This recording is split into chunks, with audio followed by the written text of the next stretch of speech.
Okay. Hi, everyone. I'm so glad you're here joining me tonight or whatever it is, wherever you are in the world. Um, can everyone see the chat in there? You got that coming up for you? I would love, I'm going to wait a few minutes here to get started until we let more people get on who are planning to come on. Hi. I would love to hear where in the world you are watching this from. Good, you can hear me. Awesome. Um, so yeah, I'd love to. I talk to women from all over the world, and it is such a cool thing to just see how alike we are, the things we go through, the things we deal with. So do me a favor, type in where you are in the world. I see Australia. I know someone from there. New York City. Oh, I've got a few with the snowstorms, and South Dakota's on. Yeah, Australia. Um, yep. Yep. Yeah. California. Yeah. Yeah. Newport Beach. Los Angeles. Yeah. Great. Okay. I know it's summer over there in Australia. Okay. So yeah, anyway, thanks for coming on and being here. Oh god, you guys, I was reading all of your emails. And wow. Arizona, I see ya. Thanks for being here. I'm so glad you guys are all here.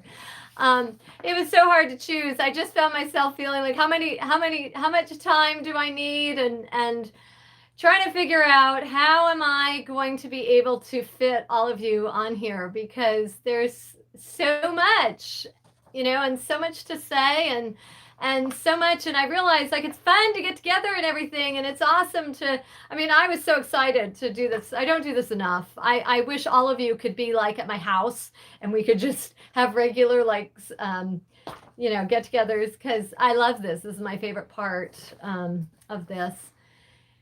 And yeah, I hope we can do it more often too. That's my plan. I got my head around this. I actually heard my son streaming. He's a teenager now. Some of you have been with me from the beginning.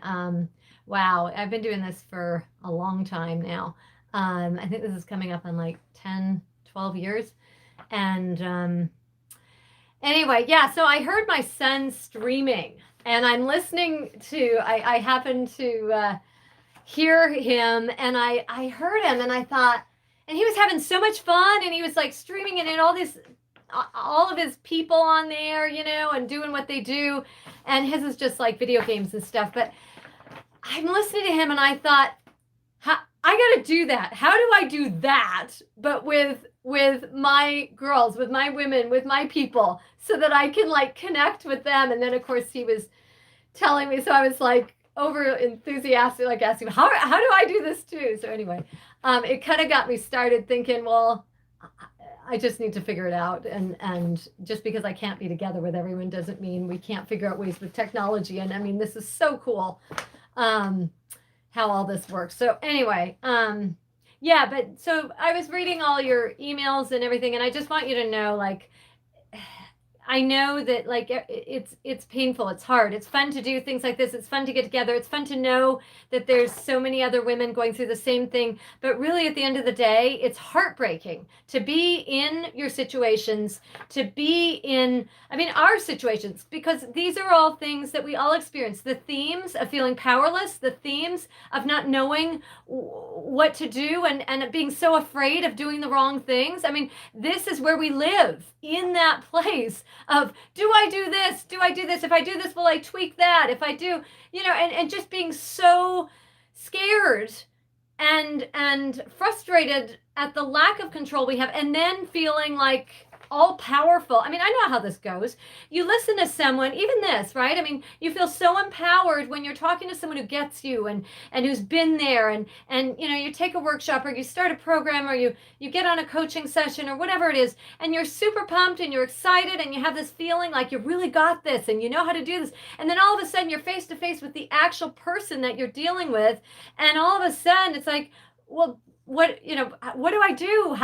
What do I actually do? What do I say? I don't feel that way. Or you try something out and you say something, and what they say back, just, you're not ready for, you're not prepared for, you just feel like you're tongue tied. What do you say in response to that? So I get that. And I just want to acknowledge like how this isn't easy. And it isn't, you know, it's one thing to say, to be there for each other and cheerlead for each other and everything, but it's a whole other thing to actually feel what you're feeling day to day and what you're going through. So anyway, real quick, how many of you are in relationships right now? How many are in relationships? Because that usually is it. You're either in a relationship that has issues, or you're not in a relationship and you're hoping to get into a relationship, or you're looking for someone. You're wondering, where are all the good men? How do I find all the good men?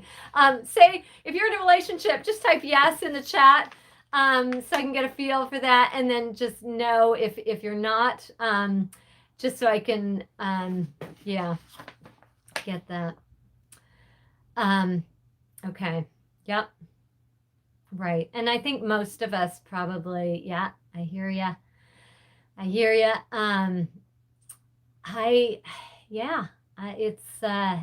think most of us are in some form of a relationship, even though it's, yes, exactly.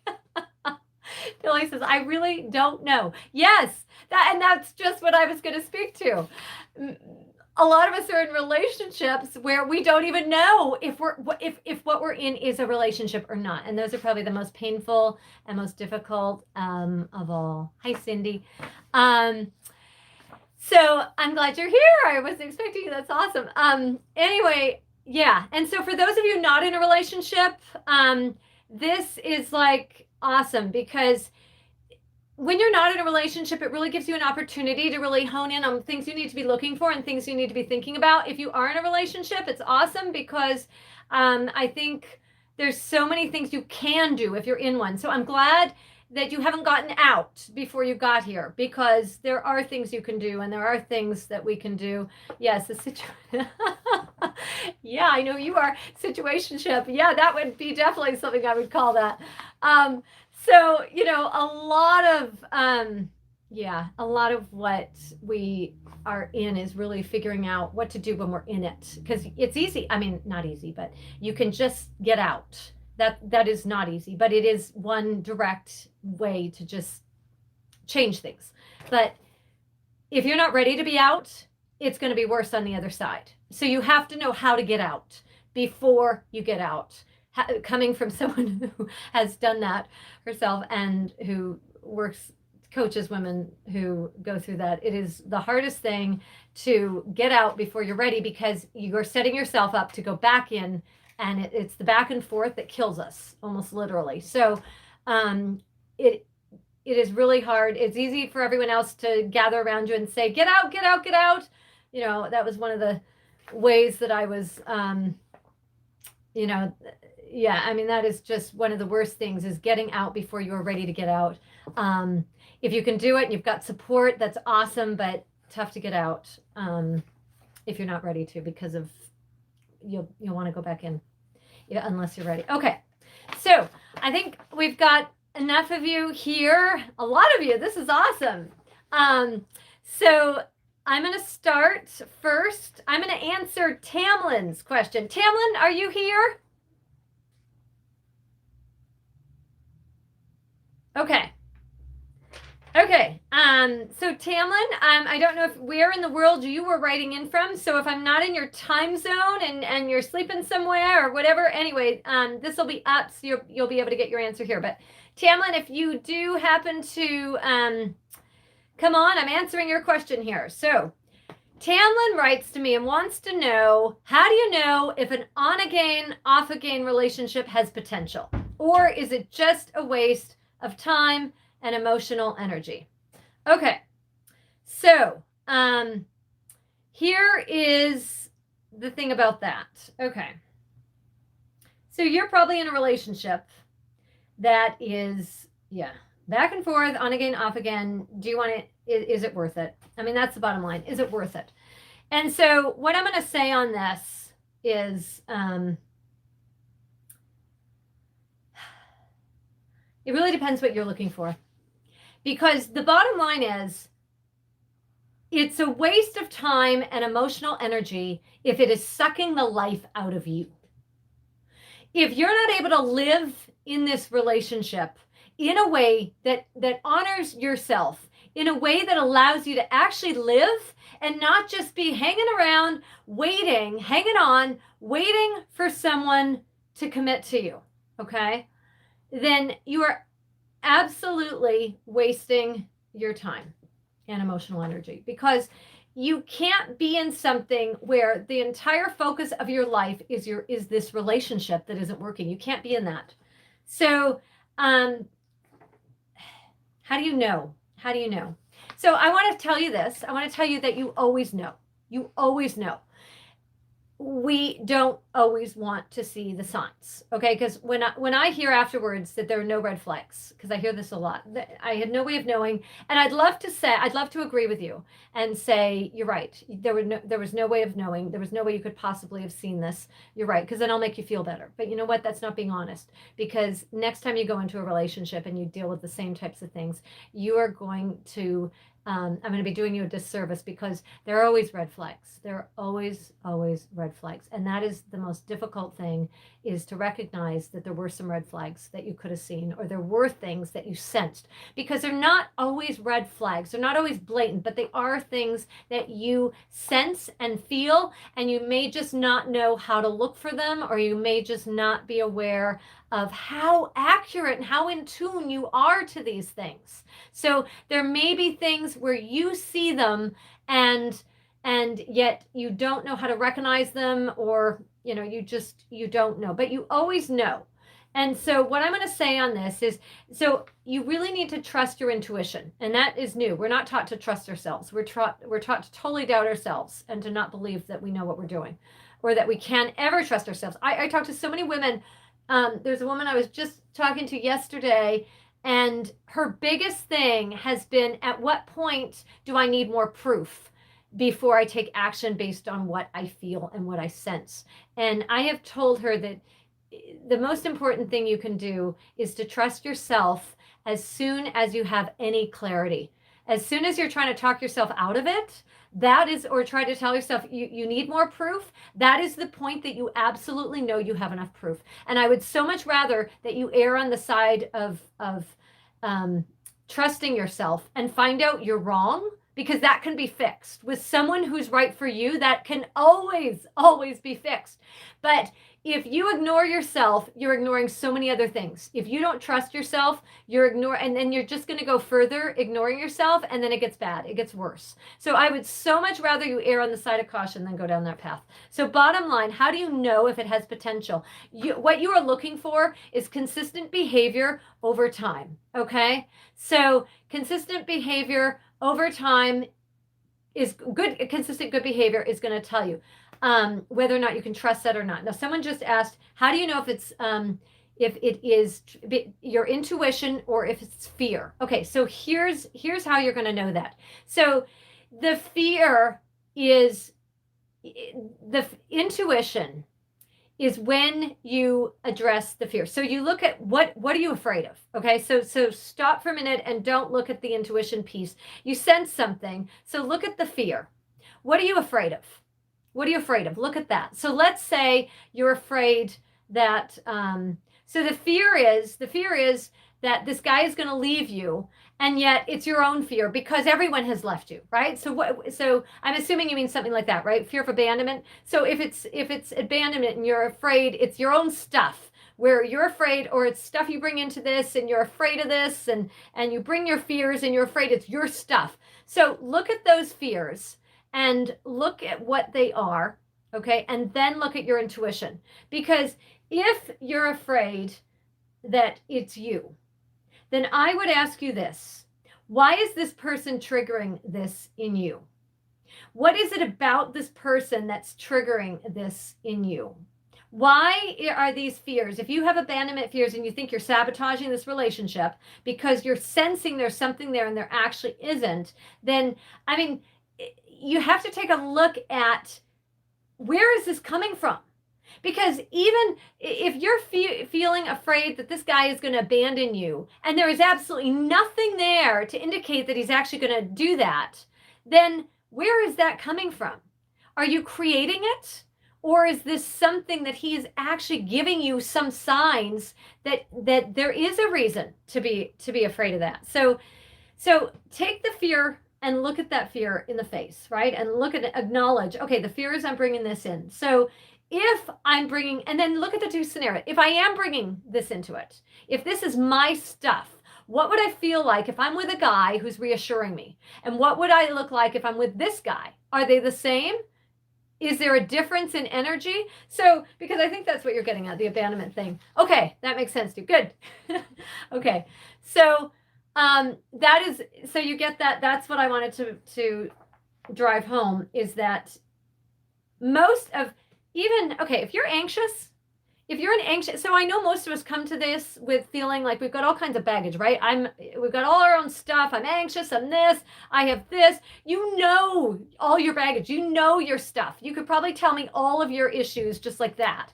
And so what I want to say about that is that with anxiety, with things like, because I can be a very anxious person. I have had panic attacks. I've had all kinds of things. Almost all of these things, I would say like 99.9% of the things that I have ever suffered have been because of the environment I'm in and the people I'm with. So I just, there are real things here with mental health and all that type of thing. Absolutely. But I just want to say everything will be exacerbated if you are with the wrong people and in the wrong environment. And so there is so much there to look at in terms of if you're feeling anxious, if you're feeling stressed, if you're feeling this fear of abandonment, there are reasons that you're feeling that with either the environment you're in or the people that you're with. And that is something to look at, and not just to go to, okay, it's got to be me. Well, look at your issues, look at who you are, and then do this little exercise. Have a look and see how you feel around different energies of people, because it really is the energy you're picking up on. Okay, if you have anxiety, if you have fears of abandonment, if you have stuff that goes on like that, you're a very sensitive person, whether or not you really want to believe it or not. And if you're feeling that sensitivity, or if you're feeling that, then look at how you feel around all kinds of people. This is an exercise I recommend to do, because it really puts you in touch with just how aware you are of people's energies, even though you may not realize it, or even though you may look at it as, think that it's woo-woo stuff that doesn't apply to you. But there is something so real about looking like, to just, you will find this out instantly. You will have a feel for someone, and you can trust that, because that feel is going to tell you that you are sensitive, you pick up on these things, you are intuitive. And so be aware of just people in your everyday life that you see, even like at the grocery store, the cashier, your kids' teachers, just people you meet, just people even you cross that you might see in the street, or even and your work. If your workplace environment is full of all different people and you've got to deal with them, I mean, just noticing what happens to your body, right? Like what happens to how you feel when you're around certain people, that is going to put you in touch with how accurate your energy is, and how accurately you're picking up on people who are safe for you, which is going to make your anxiety go way down, and people who are not safe, which is going to make your anxiety go way up. And that's an abandonment fear. So all your fears, anyway, yeah, all that. Okay, good. I answered that, and I think I added on to that, because that is just really important for you to understand. Teresa, I have two Teresas I'm answering for. So this is Teresa. If you're on, if you can say, let me know you're there, because I always, I really get a feel for you. The more you get information you give me about yourself, and the more information you give me about your guy, I get such a feel. I've seen so many of us, and I have met so many men through you, and of course through my, yeah. single days and still men I meet now. And it really helps me to read situations and really give you accurate advice and accurate feedback of what's going on. The more you can describe someone and yourself in detail. I'll pick up on you actually really easily, but it's the guy I really like to figure out, who is this guy? So the more information, because I can get a real feel for, because you're the one I'm talking to, or you're the one who wrote the email, but it's the guy I really like to try and get a feel for. So, okay, so Teresa wrote to me, Jane, so I've leaned back, I've done some energy healing, and I've decided I'm okay to walk away and pursue my purpose work with my new tribe. And then he suddenly comes close in a way I haven't seen or felt, but wanted so much of the past 2 or 4 years we've been together. Do I bring it up in a conversation, acknowledging the changes, or just enjoy the ride and keep honoring myself whether he comes along or not? Do not tell him. Don't say a word. Don't tell him. Don't tell him. Enjoy the ride. Don't acknowledge the change. If he brings them up, that's fine. Okay. We do not want to come up and observe and make a note of what we're observing in this guy. He's going to feel totally scrutinized. He's already got the programming that women are controlling. That I can't avoid. They get that from our culture. But it has to come from him, not from you, because enjoy, and I'll tell you why. The reason why he comes close in a way that you haven't seen, but you've wanted in the last 2 of the 4 years you guys have been together, and it makes so much sense, because what you did is you did something about this. You got in touch with your energy. And I mean, there's so many practical tips that are out there, and there's practical things that work, and there's practical things that you can do that definitely work better than others in every situation. But I'll tell you the number one thing, it's your actions are a result of your energy, and the way that you feel and what you're thinking and what is going on for you, that is your energy, and that is going to influence what comes out. That's going to influence your actions and your behavior, what you say, how you act, everything. So the fact that you're tuning into that there is something real here with your energy is everything. And this is exactly what happens.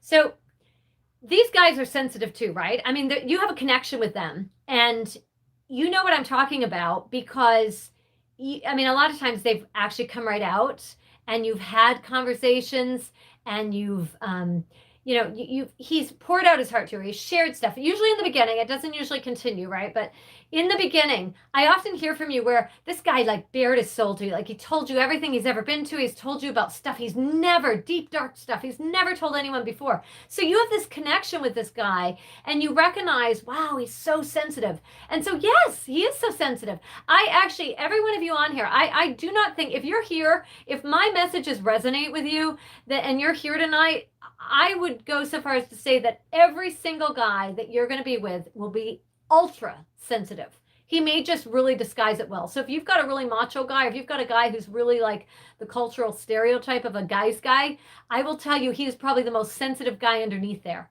And I think you've seen it. I think you have. But if you haven't, I just want to clarify, absolutely, this guy is a sensitive guy. And so when you figure something out and you pull away, or not even pull away, but there's something that shifts. It's like you detach in your energy. So if you've done this energy work, or you recognize how powerful energy is, and you give him some kind of energy that says to him, that communicates, I can do this on my own. I don't need you. I want you. Essentially the idea of I'm choosing myself first, and then I'm choosing you. But I am even just the act of, this is why I stress so much about the act of choosing. The actual act of choosing is everything, because you own your power when you choose. When you're choosing, you are the one who takes that power, and that creates an energy ripple that he will sense and he will know. And this is where he will often come back, or it will give you some kind of decisive answer. I'm working with a woman right now who her guy told her, it's actually, he's brutal. I'm so glad she was able to finally walk away, because it was 6 months they were together, and it's been questionable the whole way. But anyway, he told her that he purposely didn't call. This is the kind of guy he was. He told her he purposely didn't call because he could sense that she was waiting on the other side of the phone for him to call her. So he sensed that he could tell.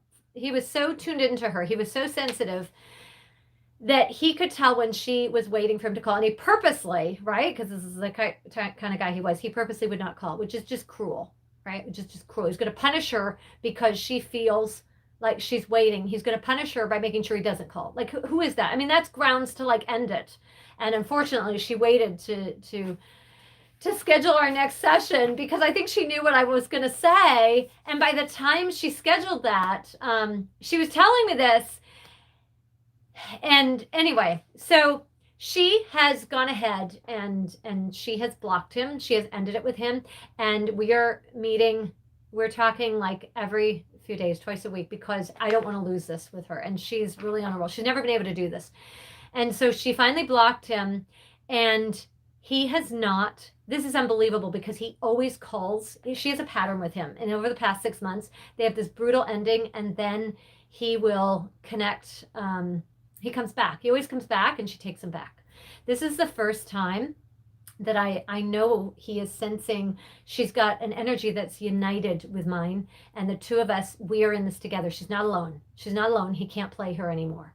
And so she and I are now one. And we are making sure that this guy does not come back because I'm on call.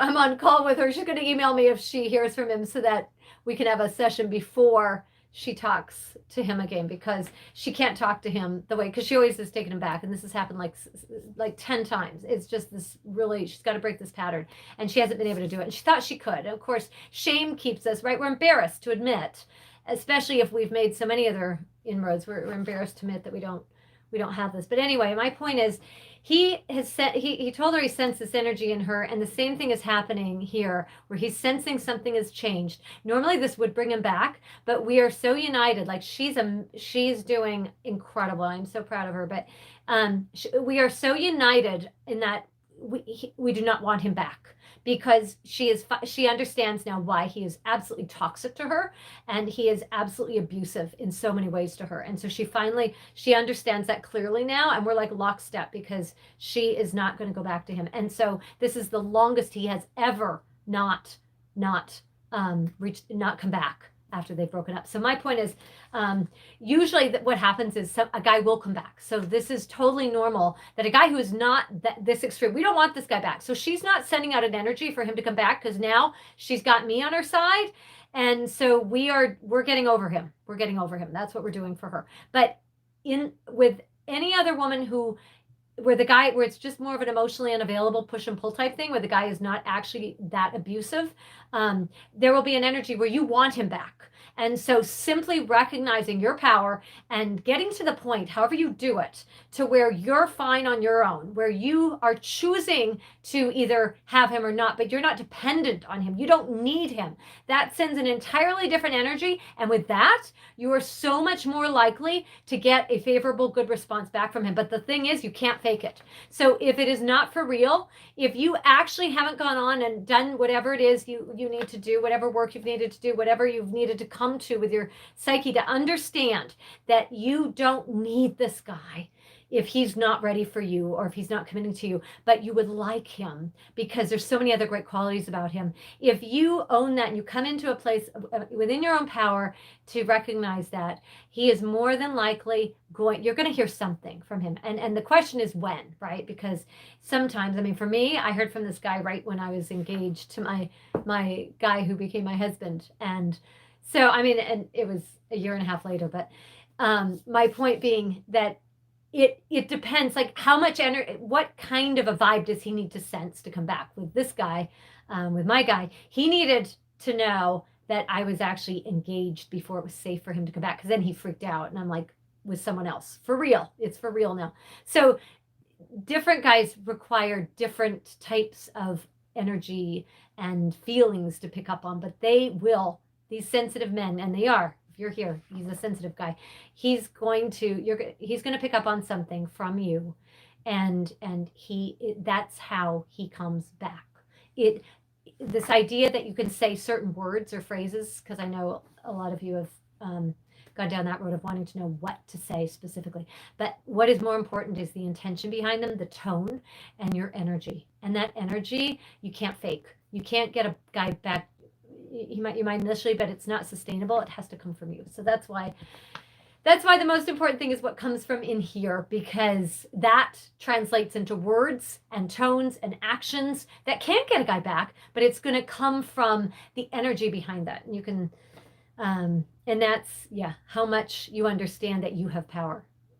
Okay. Christine, Christine, are you on here? Christine, not Christy this time. Christy, you're next. You're in the queue. Christine, if you're here right now, I have your question. If not, you'll get it when you see it. Christine writes, how do you respond to guys that don't respond to your text messages? Like they read them, but say nothing. So, right, they leave you on read, right? They've read it, and that's it. What do you do with that? Like they read them, but they say nothing. So it leaves me overthinking all the time. Did I do something wrong, or doesn't like my photo I sent, etc.? Right? We bring it back to things we can control. So that is the most important thing, Christine. What you're trying to do is bring it back into the realm of things you can control, because you cannot control his response to your text message. Right, when they don't respond at all. Yeah. So this is the thing, right? You're trying to bring it back to what can I control? So if you overthink, if you take it back, okay, what did I do? What did I do wrong?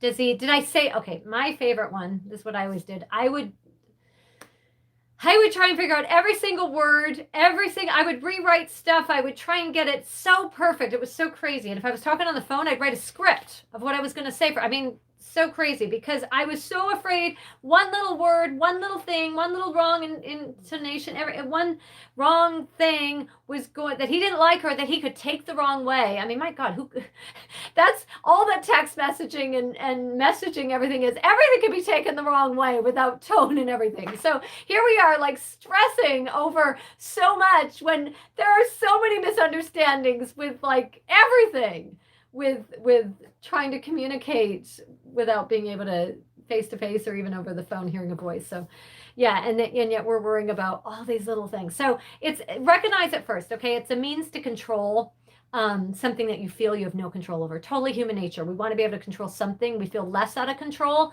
and it feels less real just how little control we have if we are able to focus on ourselves, right? And the thing that we can control. So that's what you're doing. That's it. Glad it resonated with you. Okay, so what do you do? Okay, so how do you respond? Okay, so if someone is not responding to your text message, you could send one more you could send, because you can assume that maybe he got busy, maybe he went on to something else. So generally, I mean, if he doesn't respond, there's like, I would say 90% chance. It's a little lower than 99 on this one, but there's like a 90%, it's still not very likely. And that's why really, if you never respond to someone, if you never do a second text message to this guy, you're fine. You're not losing anything. You're not missing anything. You're not missing out. Because if you're important to someone, he's going to figure out a way to respond to you, no matter how busy he is. Okay, so if he does not respond to your message, you don't have to respond. Nothing. I know it's hard. and don't worry about responding because you're afraid because then you go down another path. Well, if I don't respond, if I take a little while to respond, if I take longer to respond, what does this mean? How will he interpret this? If I don't respond at all, does that mean then he's going to give up on me? Or he'll let me go, whereas he wouldn't have otherwise, and he's just delayed, and I just need to be more understanding, right? Am I tapping into the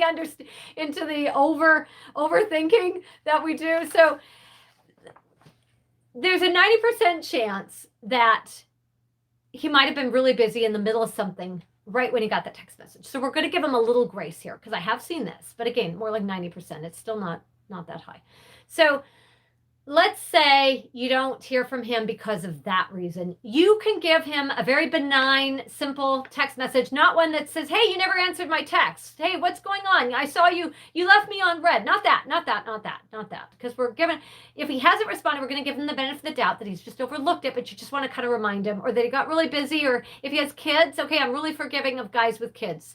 Those of you who've done coaching with me, if your guy that you're seeing has kids, I will say, okay, it's okay if he's prioritizing the kids. We need to talk specifics if it's too much, or to define what is too much, right? So we need to define that. But as a general statement, if your guy has kids and he's prioritizing his kids, that's actually a good thing, because you absolutely want someone who's good with his kids and cares about his kids, okay?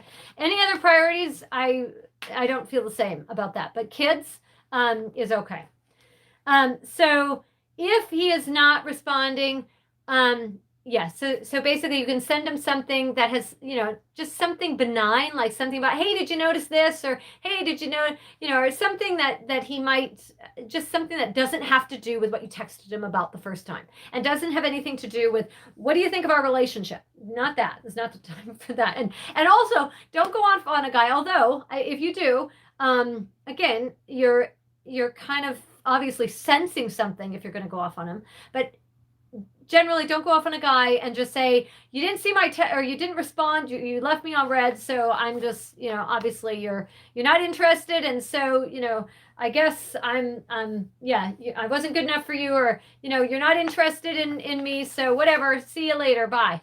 So something like that, along those lines, I'm paraphrasing, but something like that would not be, I wouldn't respond with that. But if you need to, if that's what you say, I'm not going to fault you for that, because you're obviously sensing something there that you have such strong feelings coming up for you, and you're probably right. In fact, you are right. So, okay. So Christine, I hope that helps. Basically, do anything except overthink. Go live your life, okay? Just leave it. It's not you. It's not personal. It's if someone cannot be bothered to respond to a simple text message, how do you think he's going to respond to you in the rest of the relationship? This is a text message. This is so easy to respond to. If you're trying to grow like this big relationship, this regular, normal, healthy relationship, he's going to need a lot of responses in there. He's going to need to respond on a lot of occasions. And so if in this honeymoon phase, when he can leave you on red like that in the very beginning, when this is when he should be trying to win you over that much more and trying to make a good impression, and he's not responding, how do you think he's going to show up for the rest of your life, right? And the rest of the relationship. So, okay, I hope that's clear. Christy. All right, Christy. How do you meet quality men? Okay, Christy, are you there? Okay, so, quality men. How do you meet quality men? And then we'll get to the second thing. Okay, so I want to tell you, quality men, yes, the theme is, how would I feel if I was with a person who made me feel the way I wanted to feel? Exactly. That's what you want to go by. How does that feel? That's it right there. You want to have that feeling. Okay. And you want to see the difference between that feeling and how you feel with other people. And that was that exercise where you notice people's energy. It's essentially, how do you feel with them? How do you notice how you feel with different people, whether it's just your everyday people, whether it's like colleagues at work, whether it's family members, whether it's friends, whether it's people you hate but have to see, like, how do you feel with these people? Okay, add that into the mix, because that's the kind of exercise I want you to notice. How does that compare to how you feel with the guy you're trying to get so bad, or the guy so anyway, that's it. Okay, you got it. Back to Christy. Okay, how do you meet quality men? I know, right? So first of all, do me a favor. Do not tell yourself all the men are taken. Do not tell yourself there's no quality men left. The fact that you've got this emphasis on quality men, I hear you, and I hear all of you say this, but don't go into it with all the good men are taken. There are no quality men. I only meet these types of men, because you will reward yourself by proving yourself right. The most strongest energy we ever have is to prove ourselves right. Okay. And I'm living proof of that. I have seen this. I know how this goes. I've tried to fight this. No. I'm not proving myself right. It is true the way it is. And then I realize that. So, I am proving myself right all the time. You will prove yourself right before you will do anything else. You will prove yourself right before you prove that you can get what you want. So you may think, I really want to meet quality men. I'm totally not biased. I'm not thinking that they are that there are no quality men left, but you will still be proving yourself first. You will be proving to yourself first that there are no quality men out there. So it is so important to recognize that there are quality men out there. There are. And so whatever you need to do, and this is kind of like a personal journey here. It really is the whole finding your you know, that leads to two, because the whole point is that you're out there, right? You're out there, and someone else is saying, some guy is saying, oh, because I hear this. I mean, I see a lot of comments, and I get emails from men, and they tell me, hi, you're not too late. Come on in. So, you know, we hear from so many, I hear from men who say, yeah, but the women are like this too. And what about all the women? Like what about all, and then they tell me they're really sad stories about what they've gone through with women. And you don't often see these, but I do, because they're not as public. But, you know, and so I guess what I want to say is that you're a quality woman, right? I mean, you're out there. You know who you are. You know what you offer. You know what you have to give. And so you've got this guy who's seeing things his way too. He's saying like there's no quality women out there. It's hard to meet women. He's saying the same thing you are. And we can look at it as, oh, okay, you know, so it's hard to meet you know, good women. And he gets support from his guys who say, yeah, and then they tell all the stories, and so he's creating this thing for himself where it's hard to meet good women. And so even though, you know, we can say, well, we've been fed all these statistics, and we've seen evidence that they're true, that it's harder to meet men than it is for men to meet women. We know the ratios. We know how this works. So we can feel like we're justified in saying that. But what I would say to you is that in the same way that you know that you have so much to offer, so much to give, and you're such a quality woman, and you can find, you know, and you're hard to find. You are hard to find. Think about, how would someone find you? And that's what I look at. Like, how would someone find you? In that same way, take that and look at how you would find a quality man who you're interested in, right? So it's first is that mindset. It really starts with that mindset. It has to start there, because otherwise you are going to prove yourself right. And you're going to prove yourself that there are no good men out there. So you have to start with that. And you have to be around people who do not all go on and on and on about their horror stories with men. You have to start with, okay, there are good men out there. There may not be as many good men out there as there are good women. And it may feel like a competition, but a lot of those are things that are ingrained, that we have absorbed from the messages that we received, that forced us to compete with each other as women, right? And so that's how a lot of that started from. So what you want to do is you want to look at, you want to change that mindset. You want to look at, I'm not going to prove to myself that there are no quality men. I'm going to prove to myself how many good men there are. And I'm going to look for the good men. I'm going to find the good men. And I hope I help, because I will try to sprinkle in stories of women who have met these amazing men, who have met such good men. I had a woman, real quick, I don't know if you saw, I posted about this a while back, but I had a woman who actually came on. There was a post I wrote, and she really, it really raised, it really triggered her, okay? And so she wrote in, and she was saying, well, maybe these younger women are having no problem meeting men, but I'm in my late 40s, and I haven't found anyone, and so I really think that you don't understand what we're talking about here, or maybe you're talking to a younger crowd. She really was triggered by this, okay? Well, turns out later, because I validated her, because she's saying what she's feeling, and I actually feel better if someone can express themselves, because if you can express yourself, then we can have a conversation.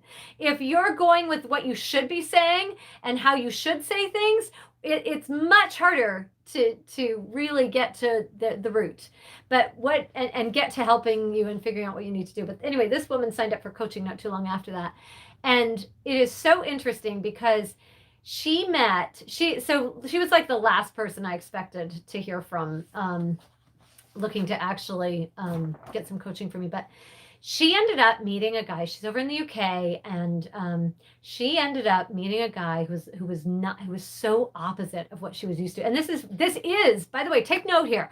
This is what I hear from almost every single woman who writes to me with her success story is she meets someone who is so different from most of the guys she ever dated. Okay, so that is such a point to remember here. Okay, so she ended up anyway. She got married. They married because during the lockdown in the UK, she wanted to be together. She didn't want to be everywhere, and he had lived with I think he had a roommate or something. But anyway, so they ended up moving in together. And then they got married, and she sends me this picture, and it was so awesome because she literally was like one of like my critics telling me like, yeah, sure, it's for the younger ones. It's not for, and she was like 48, 49, and literally, she found a guy, but he was so different, and she just needed to know where to look. So where did she look? Well, she started looking at her own attitude about all the good men being taken, right? She started looking at that, and she worked on switching that and just trying it. And that, like, I say, humor me. You don't have to totally believe it. We'll work with you, but try to start out just even going there with the positive. Just imagine, right? What would it be like if I actually did believe that there were some quality men still out there, right? And then, because that allows you to use your imagination and think, well, where might I find them? What might they be doing? Where might someone I might be interested in who's interested in the same things that I'm interested in? We share things in common. Where would they be? What would they be doing? Use your imagination here and come up with some things. Okay. And then try to step out of your comfort zone from what you're used to and look at, okay, so a guy who would be opposite from, try and make a list of all the guys that you have dated who you've been super attracted to. So you can look at like super chemistry, like where does that incredible chemistry come from? List down those guys and the qualities that you notice with them, or the things that stood out for you about them. And then look at what is the opposite of that and just ease into that. Like look at, okay, so if this is someone who would be like the absolute opposite, what's the middle ground of that? And come back to that middle ground. I will tell you, you will 99% of the time, you will meet your guy in that middle place. He's going to be some middle. He's not going to be on either extreme. He's going to be in the middle, in that balance, because that I see all the time. And often where it comes from too is you meet, I got to do a video about this because really it's like the two guys you meet before you meet Mr. Right. Well, the two guys, you usually meet the two extremes. And then in the middle, or it can be a lot of guys with one extreme and a lot of guys with another extreme. Usually though, near the end, when you're getting really, really close, it is that you meet like the worst guy and then followed up by the best guy. And then, but usually that best guy is like another extreme. So it's like the super nice, the super mean you meet, and then the super, super nice, but something not quite there. And then that middle guy comes right after that. So just that is a pattern that I have consistently noticed with that. Okay, Christy. Well, I hope that helps. Sue, are you on here? Do we have you? Okay. Well, you will get this at some point. So I'm going to answer this. Sue says she's been 11 years with this man and she knows she should move on, but 11 years I'm with this man. I know I should move on, but in my head I think he might come around, so I'm afraid to date because I don't want to mess things up with him. Should I start dating? Yes, you should absolutely start dating, because the reason why you've gone 11 years with this man is because nothing has shifted or changed enough. Nothing has happened dramatically enough in order for something to change this. You've obviously, I mean, you guys are like married. You're like in this, like, you're comfortable. He's okay. You may not be comfortable. He's comfortable. Okay. He's super, super comfortable in here. So he doesn't need to change. He doesn't need to do anything. Nothing. He's not going to do anything with this. So if you think he might come around, you're afraid to date, I'll tell you this. I think he is going to come around only, I'm going to change this for you. He is only going to come around if you date. Okay? How's that? He is only going to come around if you date him. Yeah, start dating. Absolutely. It's the only way he's going to come around. Okay, Allison. Allison, are you here? Okay, Allison. What should I be looking for in the first date or early dates? I feel like I'm constantly attracted to emotionally unavailable men, and that my man picker radar is off. How can I help make this better so that I can give a guy who's more likely to be good for me a chance? Yes. Okay. Well, that's what we do here. So you're in the right place. Okay. Yeah. So our why is that so hard to say? Man picker radar. Okay. My picker radar is off. So all of ours are. Okay. That is the premise to start with. Your man picker radar is going to be off. I get a lot of women who that's their first question. How do I change this? How do I change it? And the way to change it is to recognize that it's all off, and it is going to be. You are going to be attracted to emotionally unavailable men first. Always. Just accept that. They will always, even when you are married, even when you have your guy, even when you're in the place where you want to be, you will still pick up on that. I remember being out with my husband and the kids, of all things. We were all out, and we were together at, there was something we were at. It was one of his cousins when we lived in Georgia, and we were near his cousins for the first time. Anyway, we were over there, and I remember going somewhere. We were somewhere, and they were having I think it was a birthday party or something. Anyway, I remember there was this guy, and his wife too, of course, ironically, right? He's married, but I remember he was flirtatious, and but instantly, I remember before he was even like socializing and talking to me, but immediately, like, I picked up on his energy, or I picked up on something about him, and I noticed him out of like it was like a really big party that they were having, and so there were a lot of different men there, but I just remember he immediately, like, I felt something, and I know what that is, and it's that these are the type, and yeah, emotionally unavailable men do get married, and they often have absolutely miserable marriages for their wife. They do well, but their wife, it's miserable, so they do get married, and the question is, right, like, do you want to be in a relationship with an emotionally unavailable guy who really wants to get married, either for his status or because it's easier to it's more socially acceptable for him with whatever work position or whatever he needs to prove to himself. So they do get married, but my point is, you're always going to be attracted to them. So recognize that. That is the very first thing to recognize. You are going to be attracted to emotionally unavailable men. It is that way. So what is important is what to look for. Okay. So how do you notice that? So that basically you can eliminate them early. So that's the key, right? That is the single biggest thing you can do, is get out early. Get out early. I do not want you giving a second or third chance to an emotionally unavailable guy. If you have a nice guy, a genuine nice guy, and you're questioning whether or not he's going to be compatible enough, or whether or not there's going to be enough chemistry, I would so much rather you give that guy a second or third look, okay? A second or third chance, date, whatever. But the guy that's not the guy we're talking about here. If you feel that guy, that's different. But the not nice guy, the guy who you feel the chemistry with, the sparks with, the stuff that tells you, this is my usual MO, this is my type, he's amazing, he seems so much better than the last guy who was also like this.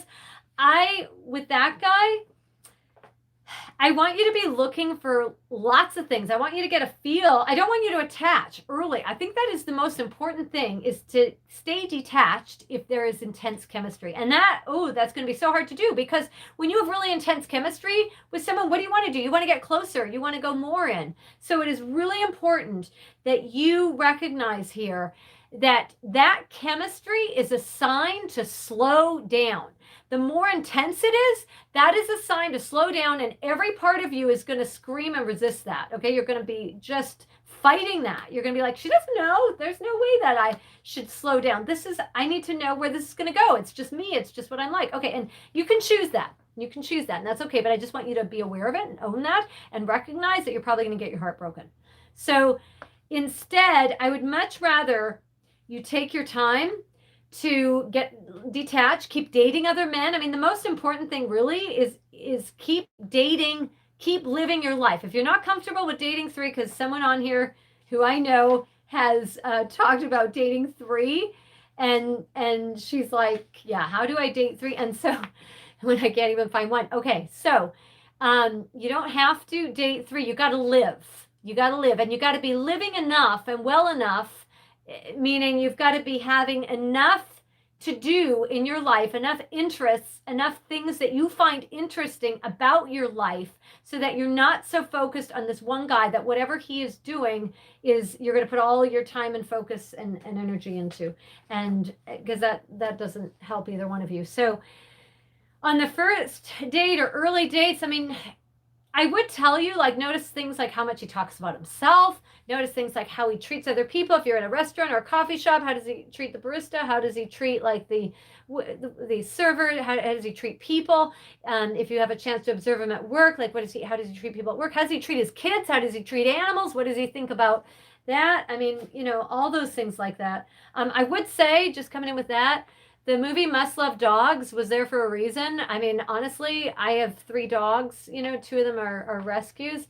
And I will say this, I have never gotten to know my husband so well as I have through dog rescuing, because, and so there really is something to do with having someone who really likes animals and he doesn't have to have animals, but if it's how he feels about them and can tolerate them. Anyway, I'm going to go off on that separate thing, but yeah, so it's little things like all of those animals. How does he treat children? How does he treat people who have less power than he does? How does he treat people who he's in a position of more authority over them, or work type thing, or just people in general? How does he treat people who come to the door to solicit stuff? Or how does he treat people how does he talk about people? How does he refer to people? I mean, look at that, because that is really important. Just to be aware of who you've got. I mean, who is this guy? So you're looking for things to do with his character much more than chemistry. Okay. For those of you who love words, character, CH, and chemistry, the CH. So it's the character. Weird that way. So the character piece is so much more important than chemistry. Character over chemistry. It is so important that you know the type of character in this guy. And it will take a while. I wish there was some magic thing I could just tell you, this is how you're going to know. But honestly, it takes more than a date or two, unless it's obvious. So obvious rudeness, obvious, like everything I just said, right? How he treats people who are less than them, how he treats, the people around you, how he talks about people. All those things are going to be obvious, but I think what you're really getting at, because most of this is not so obvious. Most of you will eliminate a guy if it's obvious. So I guess my point for you is the things that are not obvious, you absolutely have to wait a little bit to see, but I want you to recognize and notice and expect them, because and this is not just proving yourself right on this, because if you have a history of attracting emotionally unavailable men, you're just recognizing that I have a tendency to attract emotionally unavailable men. So I just don't want to overlook stuff that I normally would overlook because of the chemistry. So it's simply just accepting it. It's not this need to, okay, I'm going to prove myself right and do a self-fulfilling prophecy that I'm going to make this guy emotionally unavailable because of my actions. No, it's recognizing instead that this guy I have a tendency to attract these types of men. It is what it is, right? It's not emotionally laden with, I do this every single time, and there's it's just a matter of fact approach to it, which doesn't heighten all this, right? And make it something into that it doesn't give you even more of attachment to this.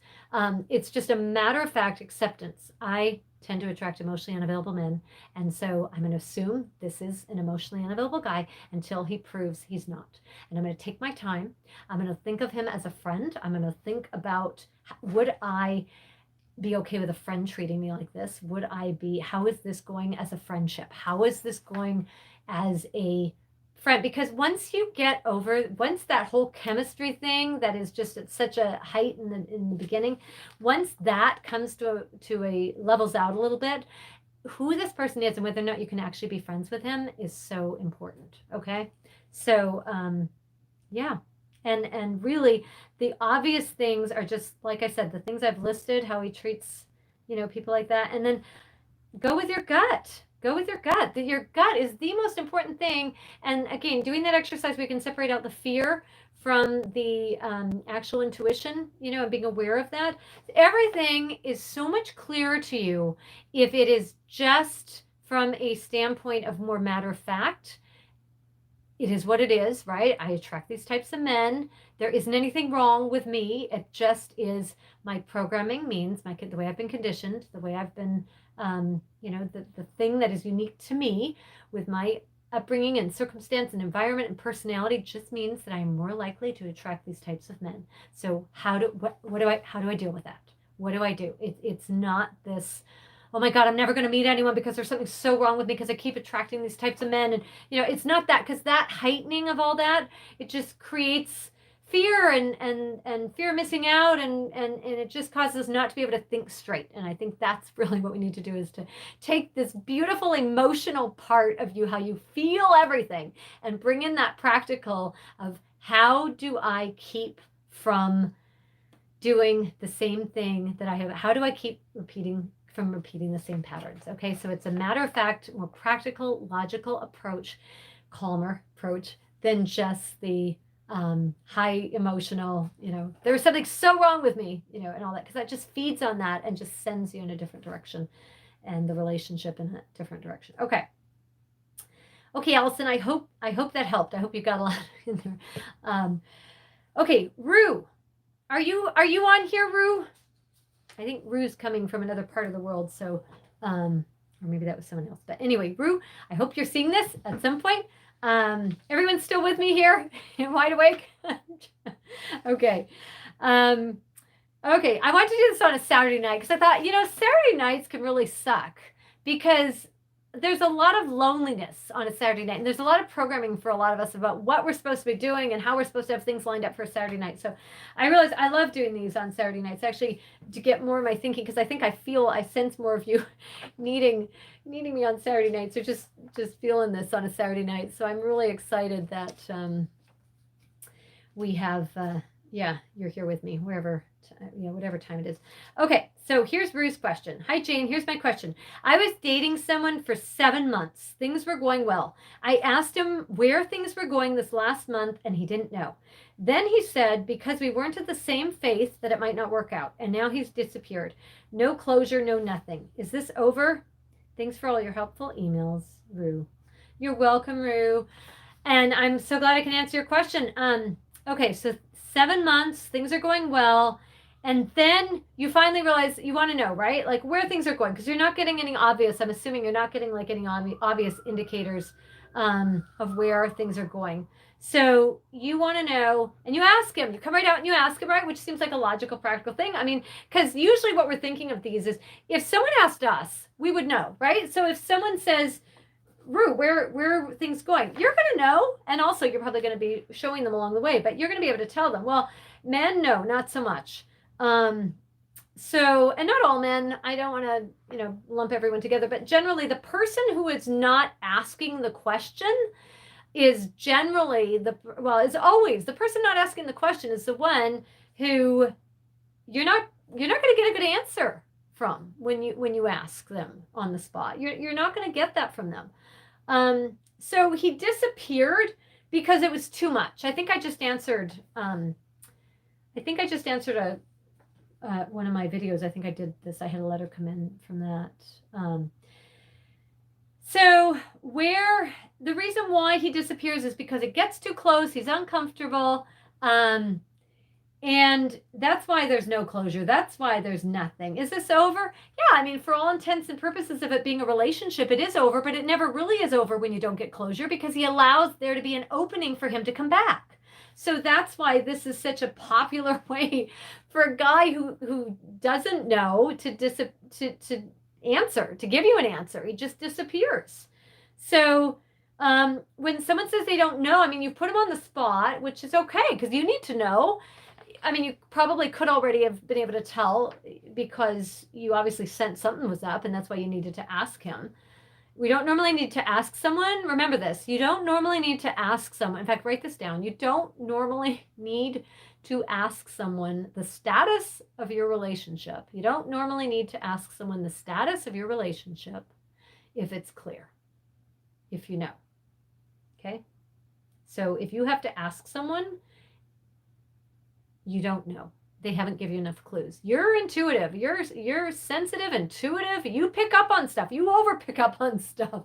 So if you have a guy who is saying, yeah, nothing, or if he's saying, yeah, if you have to ask and he's saying he didn't know, you don't, then he doesn't know. He doesn't know, and he doesn't really want to make this what you want to, because wouldn't you? I mean, think about what you would do, right? You would want to know. You'd want to figure it out. Like if you don't know, you're going to want to know. He doesn't want to know. So he doesn't know. And so instead of doing whatever work he needed to do to figure that out, now he may be doing that now, but that's why I say it isn't necessarily over. It is over, but it's never really over, because if they leave like that, they can always come back. So it is over for you. It's over for you, because I don't want you to keep thinking about this guy. If he comes back, he knows how to reach you. He knows how to get a hold of you. If he has changed, okay, and that really is what I want to say, is the only way you want him back, unless you can live with this. I mean, that is always the caveat here. If you can live with a guy like this, that's a whole other thing. Then whatever you want to do is up to you. Because you can live with it. But if you're writing this on here, if you're talking to me, then you really are not okay with things the way they are. You really can't live with it. And so don't pretend you can if you can't, because that's worse.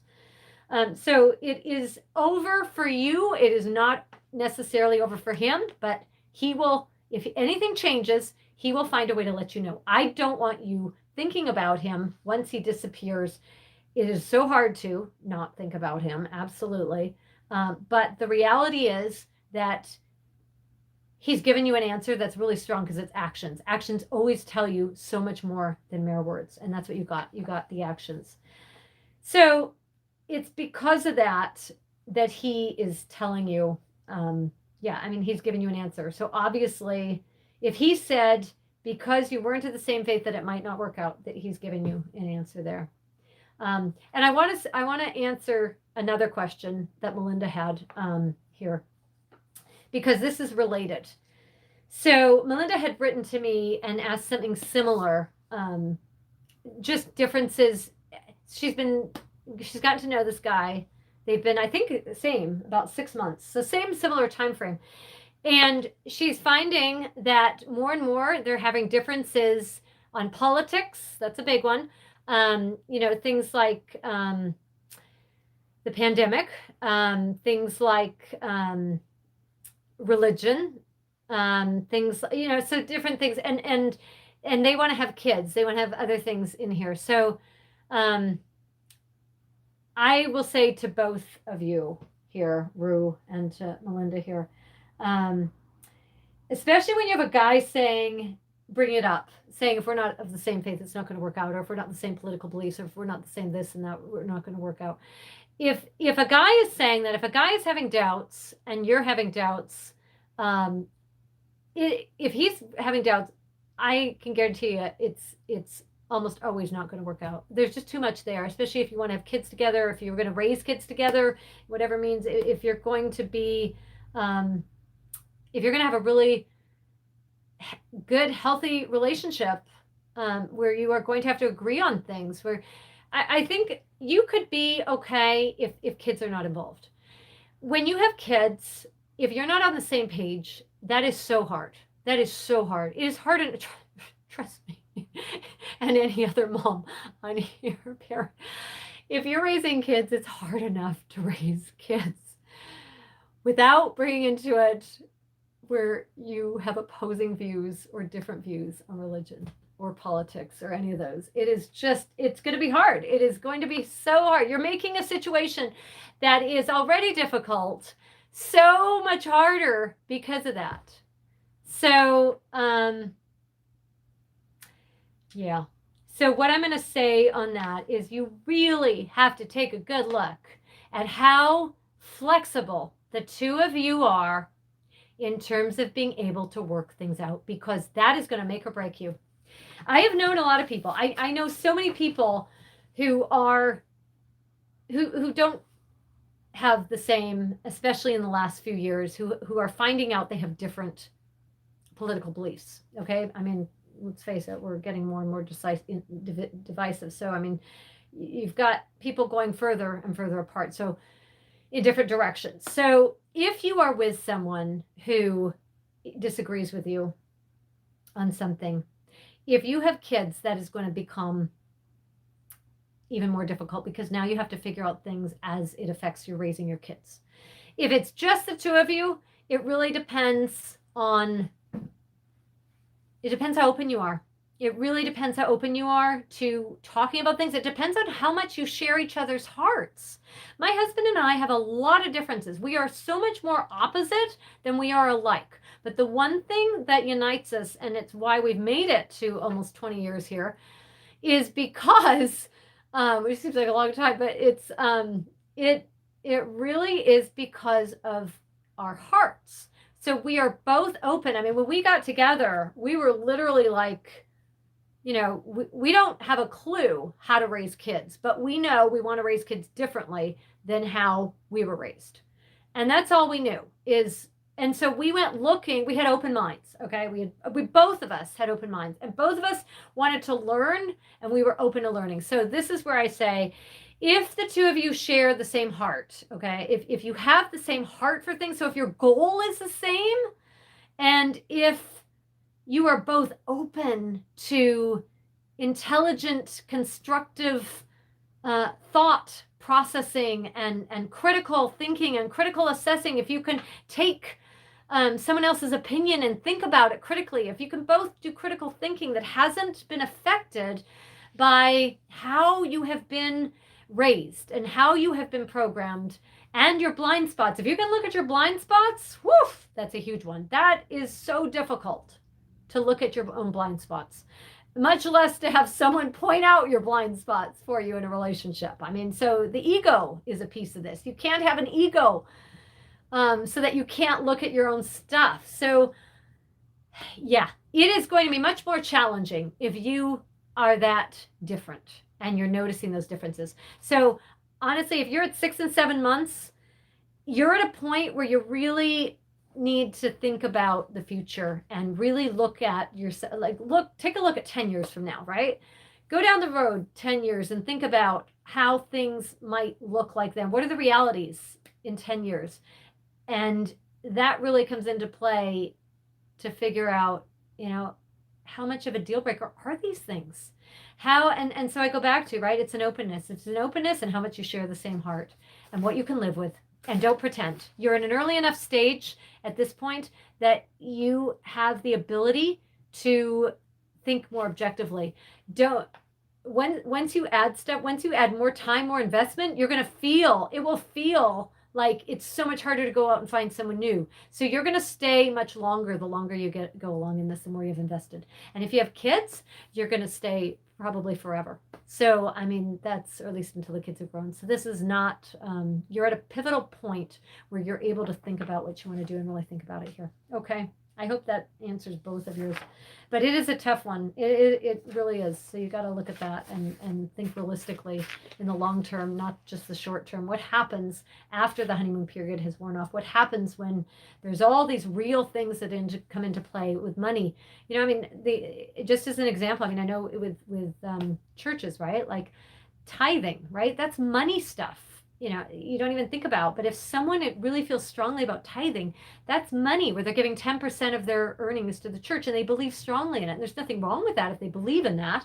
It's just what happens if you have a partner and they don't believe in that. And now you've added in the money thing, not just kids. And anyway, yeah. Okay. So you get my point. Dana. Is it Dina or Dana? Dina or Dana? Are you here? Okay. Okay, so Dana writes, "Hi Jane, first off, you're awesome. Aw, thank you. I love reading and listening to your emails. My question, will I ever have the courage to date again? Why am I so scared? I've had my hands full with a teenager who graduates high school this year in finances. My ex took off and could not help me with teen and debt.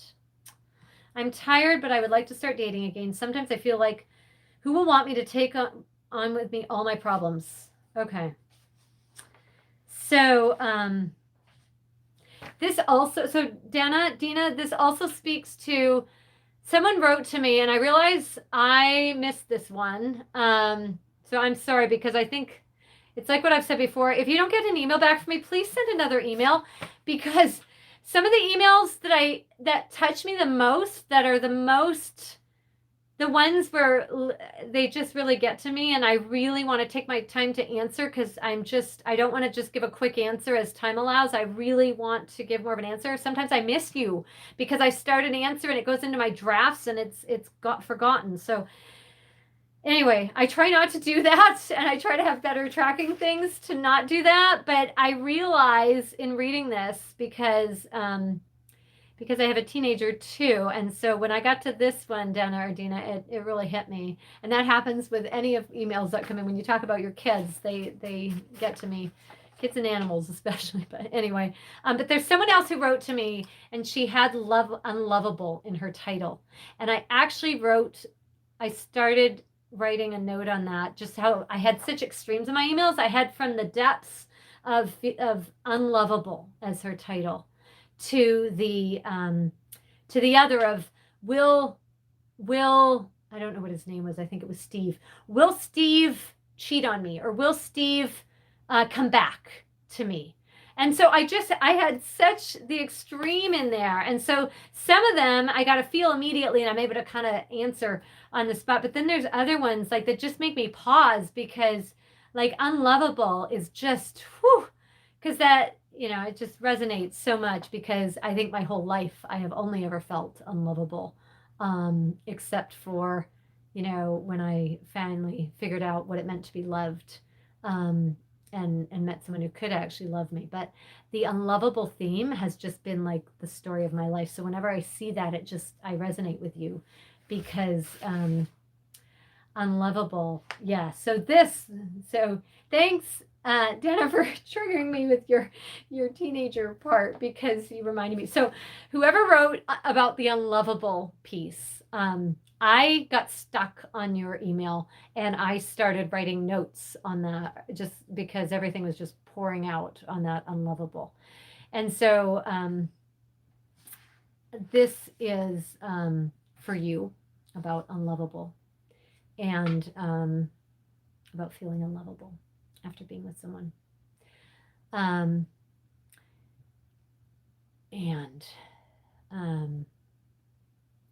And then hands full with a teenager. Yeah, my heart goes out to all you single moms out there, by the way.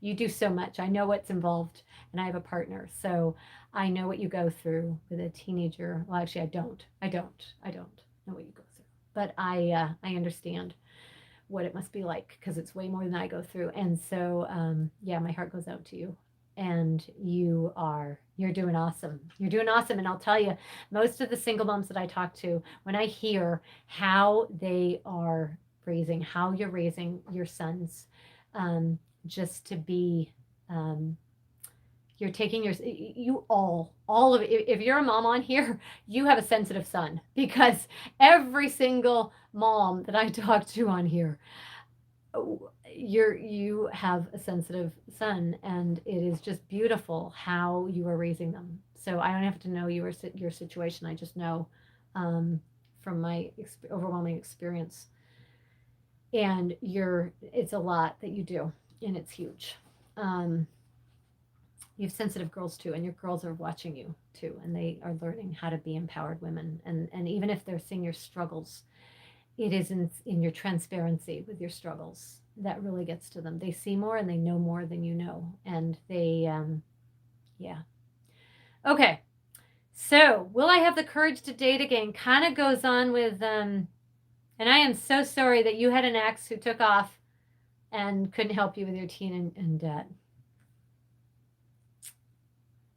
All right. So what I want to speak to about the unlovable, and and that piece. Okay. So it is really hard to come back from a place where you have felt rejected, where you feel so bad about yourself.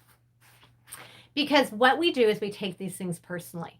And so even the courage to date, the courage and the question of, will there be someone who will want to take me on with all my problems? Okay, so for God's sake, everyone has problems. Okay, I mean, that's such a big part of it. Everyone has problems, and no one is perfect. And so you're going to meet someone who has their own issues. You're going to meet someone who has their own stuff, their own baggage. And so for you to put this all on you, that I'm unlovable, or there's something so wrong with me, or I'm not going to find anyone again, or I need to have courage to date again because it somehow falls on me to have to fix all this. You know, that is not the way it is at all. Okay. So we're all human, and you're going to meet someone, and we do meet we meet people all the time who have their own stuff, whether or not we're aware of it or not. And you're going to meet someone. You can't see this now. Okay. And this is what I think I try and help people is with the vision that I hold for them, because the hardest part is not getting stuck in the here and now where we feel unlovable, we feel rejected, we feel we have too much baggage, we have too much stuff that no one is going to want us. Okay. And so that can be like this guiding feeling that we have that. And so what I want to show you is that at some point down the road, you won't see it. I started seeing this in just friends and people I knew of. And then when I started coaching, I started seeing this real life cases from all these people around the world, all these women who I would finish a session with them or a call, and literally they would be like, well, I'm not going to meet someone. I know, I hear you got a vision for me, and I hear all this, and yeah, it happened for you, and it happened for all these people you're telling me about, but I just don't see how I'm going to go from here to there. I just don't see it. And then really interestingly enough, not too long down the road, I get this email or however they reach me, a message, a direct message or whatever it is, you know, and they'll be like, Jane, I met him, that guy that you had a vision for me. I met this guy. We're engaged, or we're getting married, or we're, or here's a picture of my wedding, or this was us here. And I love those because they come from people who had so much doubt, who felt unlovable, who really felt like I was just, like had this vision for them, but it just was like, like, yeah, right. Like, yeah, have that for everyone else, but I'm not believing it. Like they became so cynical. And yet somewhere along the way, if they know, see, this is the power. When you know someone is out there, and holding a vision for you, it becomes really powerful when you know that that's out there, that energy is out there. And so that's what I try to convey to you, hope, because I know how hard it is to have hopeless and to feel hopeless. And I know how hard it is to have hope and to just feel that. And so I guess what I want to say to you is that down the road, I just want you to know, somewhere down the road, there is going to be a time when you meet someone who is not perfect himself, who has his own stuff, but you guys are going to be perfect enough for each other. And you're going to have enough of your own compatibility stuff here that it's not going to matter. You're not going to feel all this attention on you and what you were and who you were and what you've been through and all this. It's not going to be about that. Instead, it is going to be about what the two of you are going to create together in life together. And so if you can just not get stuck here, if you can recognize that if everything that you imagine that will never happen for you, right? All these things, if everything negative that you can imagine might happen, there is no guarantee of that. So there's also the very real possibility that all of the positive things that you don't sense, that you don't see how that's going to happen, is going to happen for you. And so it's just a matter of getting to that point, of reminding yourself that if all this that you imagine bad can happen, all this that you imagine that you can't yet imagine good can, equally as well. And so mindset about this is everything. You can't see that future right now. You cannot even imagine it. You can't. But at some point, things are going to change. It's going to be different. And you are going to have a different story than the one that's happening now.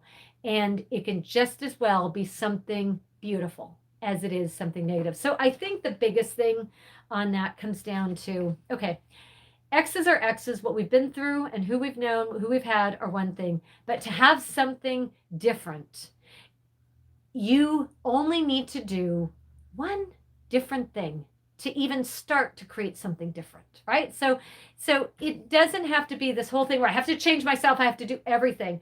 I know someone very close to me who ended up, she's had some really, what we would say would be tough luck, right? Like she's had horrible relationships. She had like a horrible marriage. She got married young, had kids young, horrible ex, horrible. She left with nothing because she was just glad to escape him. She didn't even have access to the kids. And just this vile man. And then she ended up, she had a couple of bouts with these other two men that were not great. She finally met a good guy. And then he, unfortunately, he had something, he died of a heart attack. It was awful.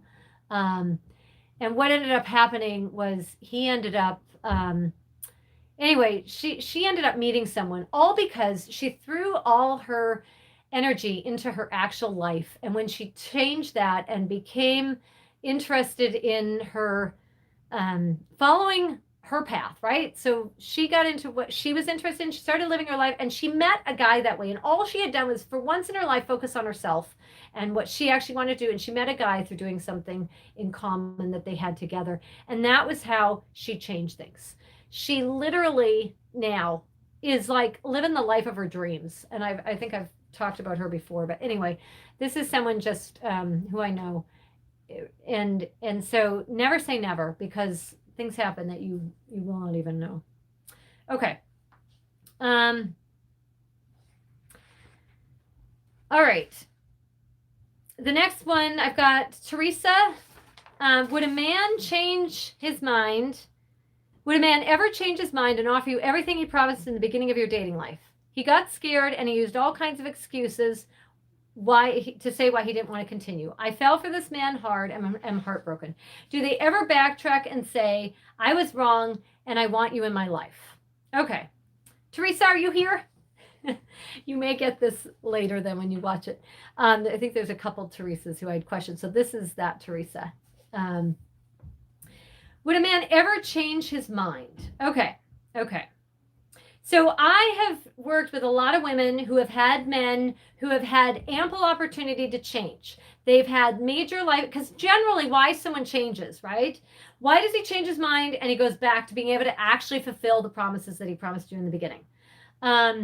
So it is normally that they have some major life event, some crises that causes them to wake up and take stock of their life, particularly if they're older, and see that, okay, I need to change something. I miss having this person in my life. I'm not getting any younger, or I've lost whatever loss has happened to them, and they recognize they want someone special like you with your light and everything else, right? So the question is that possible? First, what is the likelihood of something like that happening? And then what is the likelihood of it changing this guy? Because I think that's essentially really what they're saying. Now, most of the time, so I have worked with men. I've worked with women who've introduced me to their men who have had all kinds of catastrophic things happen, all kinds of crises happen. And when they've had those things happen, what has happened with those is this guy did not change. I mean, there's been all kinds of things. There's, the kids moved out, they became empty nesters. They had a death in the family. They had their dad tragically passed away, and so the dad issues that they had, they were able to look at, I've had where they go to counseling. I know so many instances of women who their guys are in counseling. And the counselor is simply tiptoeing around the issue, the root thing, not getting to the actual cause of stuff that would actually change things, because they're afraid of losing the guy in counseling. They're afraid the guy is going to fire them. He's not going to keep the counselor. So the counselor tiptoes around this. I was coaching a woman who was a therapist herself, and she was so frustrated because this guy that she'd been with for months She was shocked at what the counselor never asked him. And so just because someone is in counseling does not necessarily mean something. It can if he's open. The biggest thing that you are looking for here is how does he handle things? How does he handle crises? How does he handle things that come up? Because if he handles those things by just getting more armor on and just getting more into his ego and more, just closing off, building a wall around something like that that's happening, that does not bode well for him ever changing. If when he has major upsets or things that happen, if he has the ability to talk about them, to look at them, and it doesn't have to be with you, but just if you can see that a wall doesn't go up, okay, the wall, every time or anytime there is something that would normally cause real feelings to come from him, in response to that, like normal human feelings, if he seems to be devoid of being able to produce normal human feelings, or at least express normal human feelings in response to something that is real, then that will tell you that there's something there. Okay. So, if that's going to be your indicator. And also how long it takes. I've had guys who come back again after, a year, couple of years. At that point, they usually come back to say they're sorry, but they know they've lost you. So, and so a lot of times they don't mean it seriously because they know. I mean, how would you still be waiting around for them? So, but the biggest thing, so would a man, it will depend on how he responds to crises. And things that happen in life. It'll depend. Does he put up a wall? Because it's really hard to get those walls to break down. Does he put up a wall, or is there any kind of an opening at all? Do you see it at all? Like even with his kids, does he have something? Is there something even with his kids that there's some example there? So that's what you're looking for, is some indicator that there is a softening, a ability to feel, to acknowledge hurt, to acknowledge loss, to acknowledge that he might miss you, or is it all wall? Is it all just none of that? And also, I will say this, the ability to talk to friends. If he can talk to his friends, that's huge. If he can talk to friends about things, that's a big deal. Okay. If it's not all just wall to wall, if he has one friend he can talk to, we'll take it, because that's something. Okay. And then, I hope that one helps with that. All right. And then, Lisa, are you on here? Lisa wants to know if she's wasting her time. Her boyfriend and her have been together for about 2 years. But he doesn't. Okay. So the big thing with him is they've been together almost 2 years, and she has told him she loves him. He has not reciprocated. He writes with love on cards and notes, but he hasn't said it. Okay, and so Lisa doesn't want to, and I don't blame her, but Lisa doesn't want to have the kind of conversation where she has to say, what are your feelings for me? She has to ask. Okay. She wants to know if she's wasting her time. Now, this is what does it for me, okay?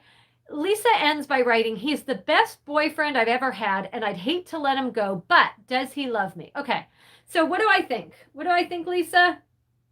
I don't want you to give up the best boyfriend you've ever had just because he doesn't have the ability to communicate well with I love you. I think you really need to look at the actions. You guys have been together about 2 years. There's some things that annoy you. He's not a great planner and stuff. Yeah. So initially, without getting more of a feel for him or you, I am going to say I would hate to let him go too for you, because if he's the best boyfriend I've ever had and he writes with love on cards and notes and he shows you, I really wouldn't get hung up on the I love you piece. I love words too, but I'll tell you, I talk to so many women who talk about I love you and the guy who says the words. And I have gotten so sick of hearing the words without backup. They mean nothing. Behavior and actions are everything. There are so many women who only get words, and don't get the actions and are so confused. And in almost all of those cases, the confusion is because the guy is confused, but what he's not confused on is he's saying all the right things to keep it going. And so I would much rather that you stay with someone who treats you well, who's the best boyfriend that you've ever had, than someone who says, who doesn't say the words well. So, I mean, what are your feelings? I think if you can figure out from his behavior and his actions there, what his feelings are, I would not let this guy go. I really have to know more about this, because what I'm curious about is why you're writing to me, because that tells me something. But then but that goes to, like, how much is this programming? How much is programming, and how much is, programming that we have to hear I love you, that it has to look a certain way, that has to be a certain way. How much of it is that? And how much of it is that there actually is something here? I'm not seeing, and you're really, this guy sounds like a good guy. I think that there's a lot of other people on here who'd like your guy if you're not sure about him, because this is so much better. I guess I get stuck on that he's the best boyfriend I've ever had, because just someone who doesn't know how to give you the program stuff. I just, if that is so important to you, I would really look at why. Why are the words so important? Is it the programming, or is it that I feel like there's something more to it than that he's holding that back? That's what I would look at. Like, is it intentional? Is he like punishing me for some reason? He won't say the words. Is there something where, like, that in some other area then that he's kind of passive aggressive with something? And is this an indicator of some other issue in the relationship? Like, this is where I'm saying I'm missing a piece here, because that's what I'm curious about. There's something more in there. Okay. All right. Let's see. I think. Okay. So those were actually, I think that was like 12 or 13. I like I said, I had a hard time stopping at the initial 10, and some of them were together a little bit. The one who, I know, I did want to say something. Elizabeth, are you here? You wrote me a long letter, which is fine. I get it all I can get you an answer if you give me a tiny little bit. Because usually if you can say something real quick, you're really, you got a really strong energy on what you're saying there. And then the long letter. Okay. So Elizabeth, basically, the way I summarized your question was, it came down to that, and this can apply whatever spiritual thing you're talking about here. So Elizabeth specifically. Elizabeth, are you here by any chance? Okay. So Elizabeth brought up, or I summarized it like this.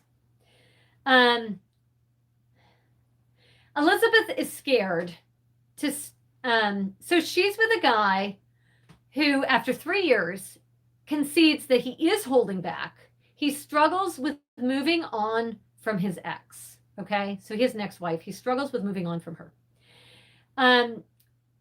She struggles with, when do you walk away? And when do you, in her case, follow Corinthians and act out love? That's love, fruits of the Spirit, love, joy, patience, bears, and hopes all things. Oh, she put it in there. Okay. I'm familiar with it too.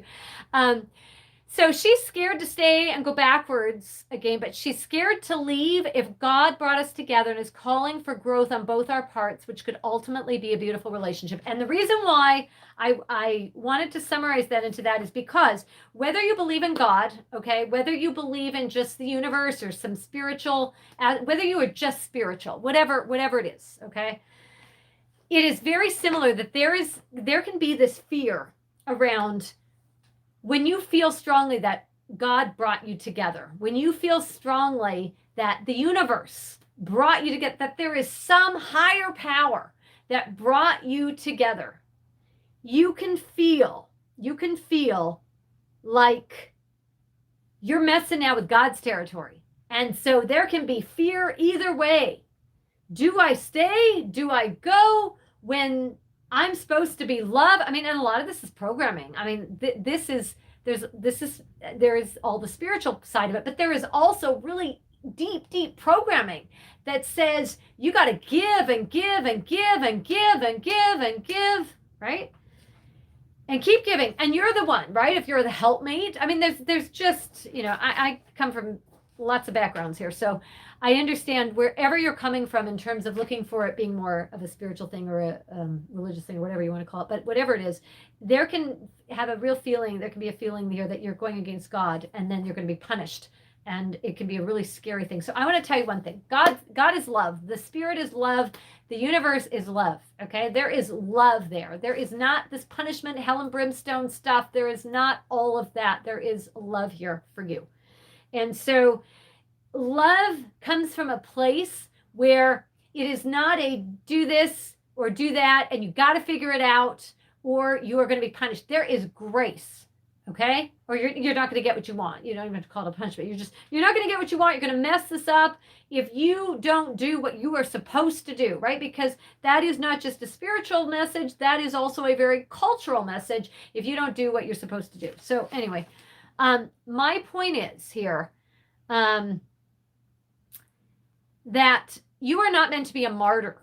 You're meant to be in a relationship that is loving, if that is what you're in. If it is a love relationship, if it is a relationship where you are in this to love someone and be loved, that is loving.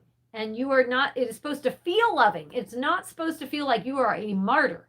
So if you're feeling like a caregiver, if you're feeling like the one who's doing all the giving, that is not healthy. Okay? And so, and there is always grace for you. I just want to clarify that if you make the wrong decision, you really think, that there's no grace left for you, that if you make the wrong decision, you're going to be punished by losing this guy and never finding anyone again. That is not, there's grace. We're human. So there's grace for that. Okay. So if you're the martyr and you're the one doing all this, that is not loving. You are not supposed to be that. You need equal. You need him contributing. So if this is one-sided, that's not going to work.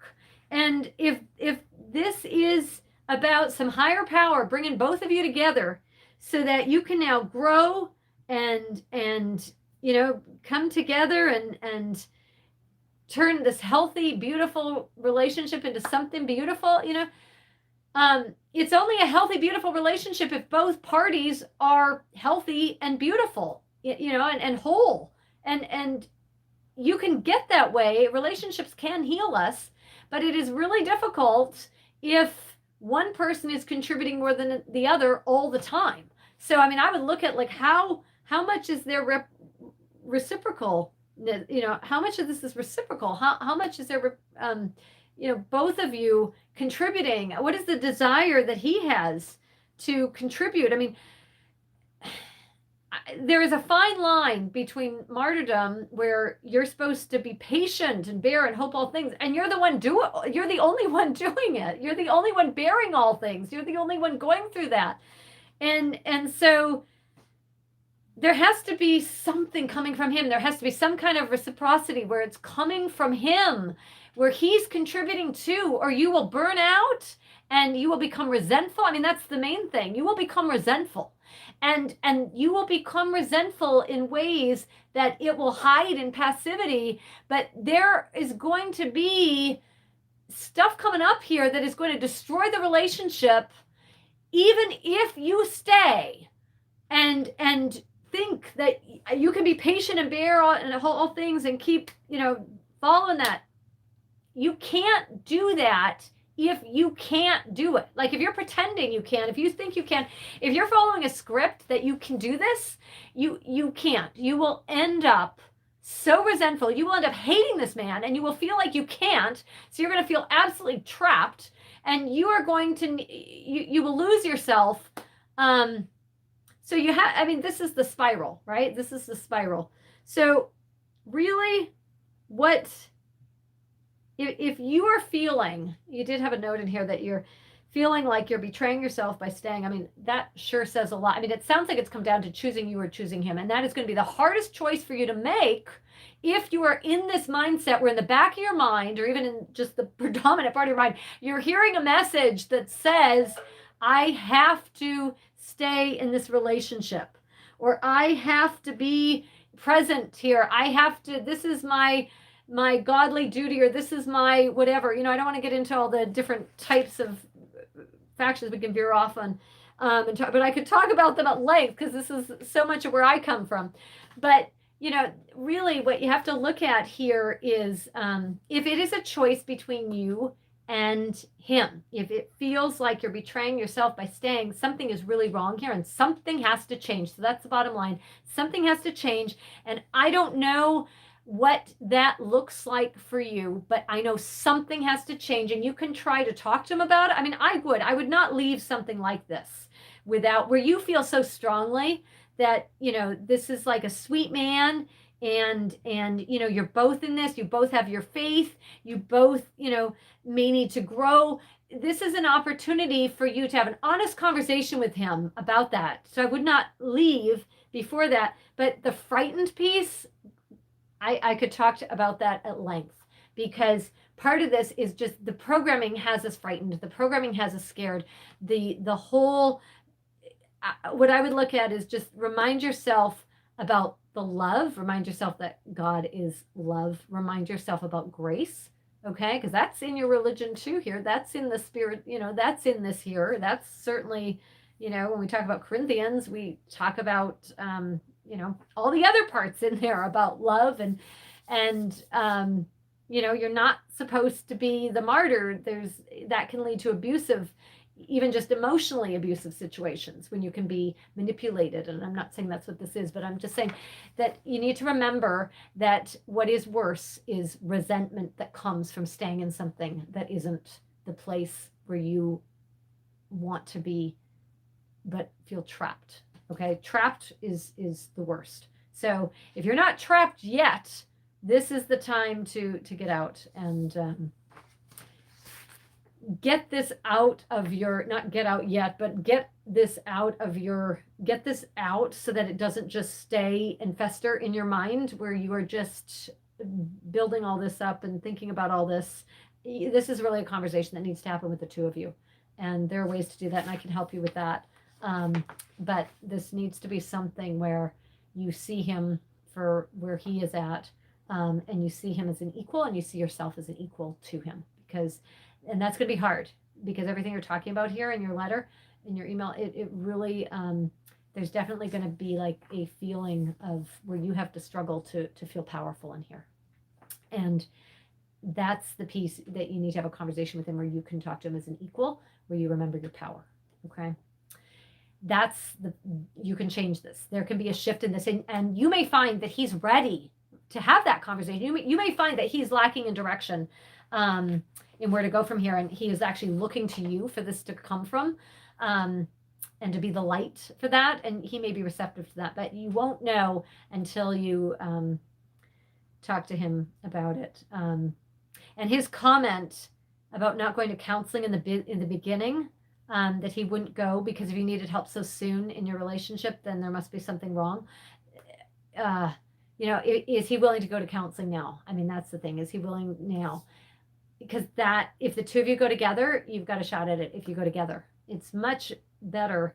Even if you're going separately, if you can also go together and have some sessions together where you can so that you can kind of hear what's going on with the counseling, to know if it's just this thing that's going around and around and isn't actually getting to the point.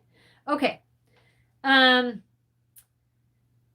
right. And then the next one I had, someone wanted to know if her boyfriend was going to cheat on her.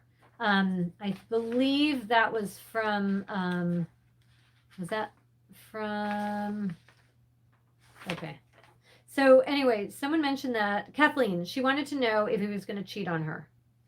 Okay, if she wanted to know, and if he's with her until he secretly finds someone. All right, well, I don't know him, but I will tell you this. The fact that you're asking this, it sounds like there is something going on here definitely there's something going on. And so the question is it coming from you? And this is where, this would be your own issues, or this is where you've had in the past someone who's cheated on you, and this has been a pattern. So what I would look at is there any real behavior? Are you getting indicators from him? First of all, why are you feeling this? Is it to do with him? Is there something here that he's contributing to this? Because I would take a real hard, close look at that. If there isn't any indicators of that, if there's nothing there triggering this, and you can look at it and see that it's just you've had a past like this where you've had a lot of men cheat on you, this really comes down to you needing to figure out what kind of a relationship you've got. How can you trust him? Has he given reason not to trust you? If you're afraid someone's going to cheat on you, there is always some reason that this is coming up for you. And so if he's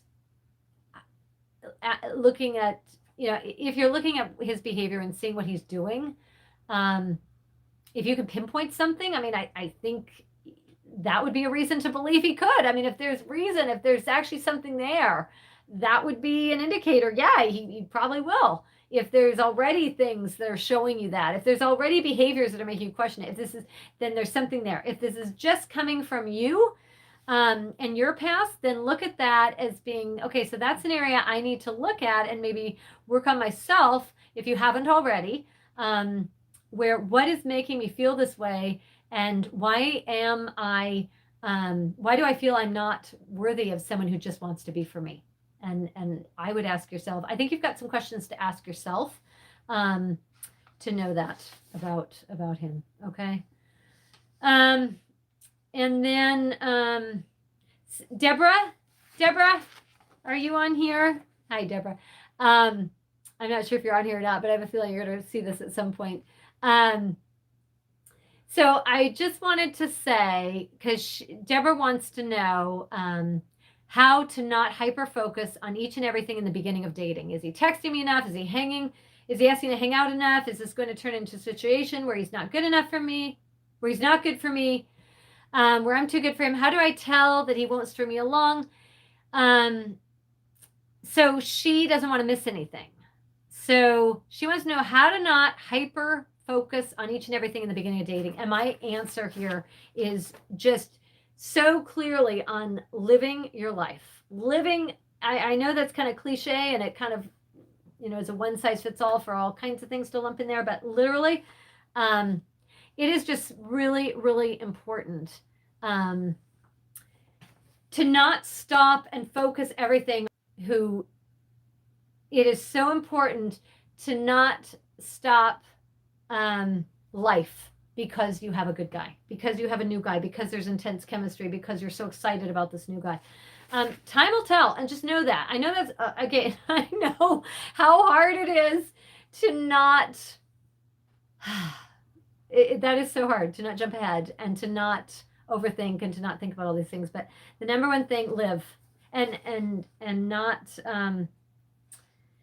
So if you're afraid of missing something, you will see so much more by detaching than you ever will by obsessing. Okay, you will see so much more. Write that down. You will see so much more by detaching than you will ever see by obsessing.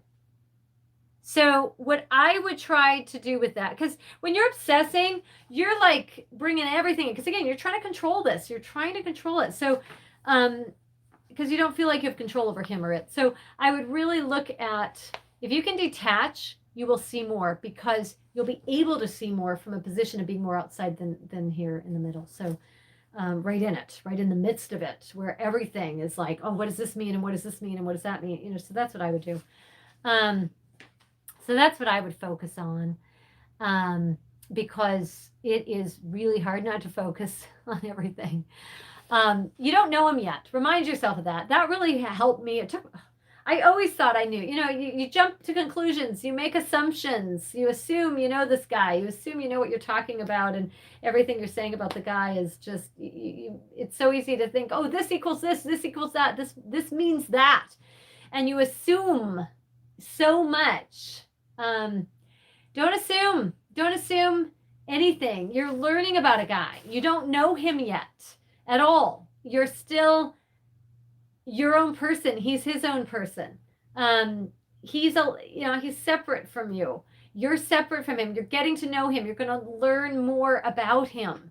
So the more that you can remember that, the more that you can see that this is a guy who is not, he's not a god. He doesn't deserve to be up on a pedestal. He's not some amazing, he's not going to save you. He's not going to, he's human. He is so human in there. So I guess all of those things together, if you can focus on that, you're going to be way ahead of the game, because it is, we want to jump ahead, and we want to assume we know him. We want to assume we know what to expect. And so then we're so disappointed. And so many of the problems that happen early on, or so many of the issues that come up early on that sparks all these questions, are simply because we jump in too fast, too soon, and we assume that we are on the same page. Don't do that.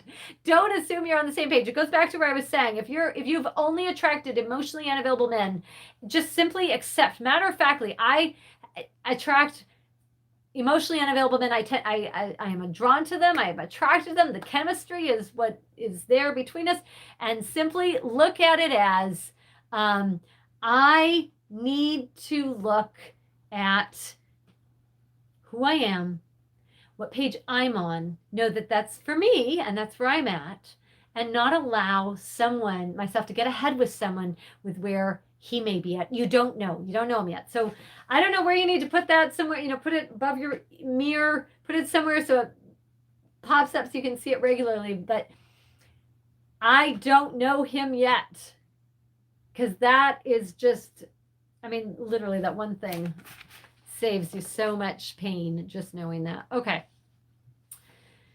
Whew. You're all still with me, which is awesome here. Okay. There was one other one on here. So, let's see, which one did I want to get? Did I get into that one? Okay. Someone at Jen asked me, I'm going to do this last one here. And then if you have anything that you wanted to ask, I'm going to allow you to do a quick one here, because I really want to make sure you've gotten what you need here. So Jen just asked me one thing. Why do I have this lingering question of how he can treat me so good and love me so much? Like, is he really too good to be true? So it sounds like, Jen, you found a really good guy, which gives hope. Jen found a good guy. But she's not sure. She feels like it's really too good to be true. So what I would say to that is, once again, is there something he is doing that is triggering this in you? Is there something that is making you feel like it's not going to last, that it really is too good to be true? Or is this just when you are with someone and you're afraid, because you have gone through so much, which is normal, that it won't last? You're afraid to trust. You're afraid to believe. Because I think, that is, there's a reality piece here that is something that we feel when we've been through so much. So I guess that would be, separate those two out. Okay. Separate it out from, is this him or is this you? And how do you know the difference? Behavior, actions. That's how you know the difference. Okay. That is 100% how you know the difference of all of this. It is actions and behavior coming from him. So observe, again, being able to detach, being able to remember you don't know him well enough yet. All those things are going to help. So that's what you're looking for. What is yours to own and what is his? So is he really too good to be true? Or is it simply that he is unlike any guy that you have met, who is finally treating you the way you deserve to be treated? And this is new for you. And if this is new for you, it will take easing into when we are used to what we've been used to. And so what you are experiencing is totally normal thing to be experiencing. And it makes so much sense. Okay. All right. Well, I hope that helps. Last thing, Anne, real quick, real love. Anne was saying the question of real love and what it means. How does that make a difference? How does that affect our relationships? How does that affect what we're in and who we're with? and how we feel about those relationships and whether or not we're ready to bow out or whether or not we want to keep going. So that is a question that is so important to know what you're looking for. Okay. This whole thing with love can mean what someone has told us it means. Love can be something that we've come to on our own because of all of the relationships we've been in.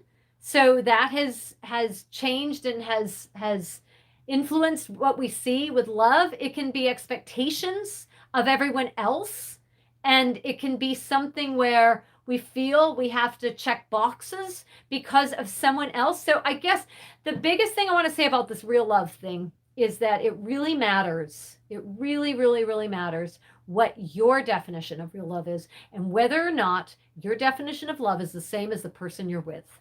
Because that is where things can get messed up, because you may know exactly what you think about real love. You may know exactly what it's supposed to look like and how you want it to look like and how you want it to feel and everything. If you are with someone who has a different view of love, if you are with someone who doesn't want any labels, who doesn't want any specifics, who wants to just go with the flow, doesn't want to have a timeline, doesn't want to have to be held to anything, if that is who you are with and that's their whole thing and that is different from yours, that's going to matter. And it goes back to the woman who had the question with the he hasn't said I love you. If your definition of love includes he has to say I love you regularly, he has to say I love you at different it meets your expectations. If you have a whole lot of expectations about what love is going to look like and you're with a guy who has zero expectations and just wants to go with the flow, that is going to be a really tough thing, because it really, really matters what your definition together is of love. So you have to be able to live with how he defines love, and you have to be able to live with how he defines love, and vice versa. I don't know if I mixed that up. It's late. So anyway, I hope that makes sense, because that definition, and I will tell you this, that is often the core of what's wrong, is simply you guys have different definitions of what it means to be in a relationship, of what it means to be in love, of what it means to be compatible or to be in a relationship at all, of what it means to, does a marriage mean a piece of paper to one of you? And it means everything to someone else. Is marriage more of like a spiritual union to you? And so clarity around what your definition of love is everything. All right.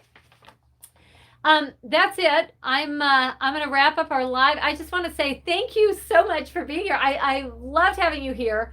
We're going to do this again. This has been awesome. I love having your questions. It's the next best thing to being able to be together. You could ask your questions in person, but this will do. And if you have any other questions for me, feel free to email me. You do know I offer email coaching, obviously, and I also offer one-on-one coaching anywhere in the world. I love meeting you all. And I'll call you anywhere. Anyway, this has been really great. If you have a chance to drop a like on this, I think that helps too, to grow my channel and get more people, help more women, get more women exposed to beyond the checklist and actually to understanding about love and what it means to actually be loved and how lovable you actually are and what you deserve. And then just the one last thing, I think if I'm going to leave you with anything, it's power. I want to leave you with equality and power, because in your relationships, you need to be with a partner where you feel equal, where you have power. And if you feel like you have a voice that is equivalent to their voice, and if you feel like you have some power in this relationship, that is going to take you a really long way. So having power, remembering your power is huge. All right, everyone. I'm going to figure out how to sign off this thing. And you all have a really good night. Thanks for staying up with me. And I wish you a good weekend. Thanks, you guys. You're all so sweet. Love you guys. I'll talk to you soon. I'll see you soon. We'll do this again, okay? And we'll do it on, we'll do the same thing. We'll do it on a weekend night like this, so you have something someone to talk to and someone to hang out with on the weekend on a Saturday night. All right, you take care. Bye, everyone.